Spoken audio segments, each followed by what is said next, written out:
زما سلامونه او نیکه هیلې ومنئ. زموږ نننۍ ویډیو د روغتیا ساتنې ته ځانګړې شوې ده. نو اوس زه د بیجینګ یوه ورزشي کلب ته راغلی یم.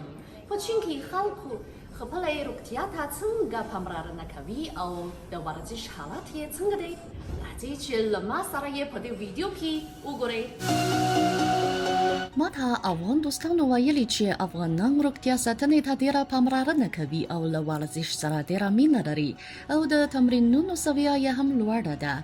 په افغانستان کې د بدني ښکلا یا بدني روزنې سپورت هم ډېر مروج دی، نو خلک د دې لپاره هم پر ورزش ډېر ټینګار کوي.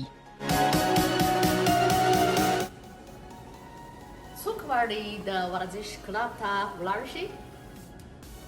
د چین د اقتصاد له چټک پرمختګ سره سم د چینایانو د ژوند سویه هم لوړه او شتمنه شوې ده. هره چاره دوه مخونه لري. د ژوند سویې د لوړتیا ترڅنګ چینایان د چاغوالي ستونزې سره هم مخ دي او د همدې له امله ځینې یې ناروغۍ هم لري. مثلا د وینې فشار ناروغي، د وینې وړ د زیاتوالي ناروغي، د زړه ناروغي او داسې نورې ناروغۍ چې د چاغوالي له امله رامنځته کیږي.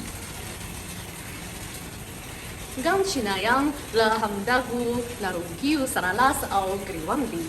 له درملنې نه پرته سپورت او ورزش د دغو ناروغیو د تداوي او علاج ډېره ښه لاره ده. نو لا زیات چینایان د روغتیا د ساتلو لپاره د ورزش کلب ته ځي او خپله روغتیا ساتي.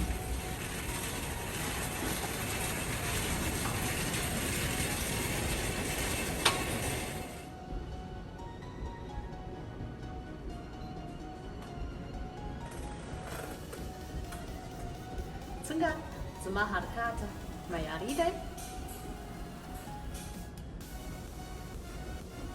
د سږ په مارچ میاشت کې د چین په شانګهای ښار کې د 2020 کال د چین د روغتیا ساتنې د پرمختګ راپور خپور شو. د دغه راپور له مخې اوس په چین کې څه باندې 80 میلیونه کسان د روغتیا ساتنې ورزش کوي.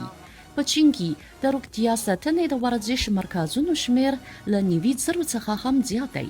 د روغتیا ساتنې د ورزش روزونکو شمیر یې کابو 9 لکه ښودل شوی دی. درانو دوستانو، زموږ نننۍ ویډیو همدومره وه. له پاملرنې څخه مو مننه. خدای پامان.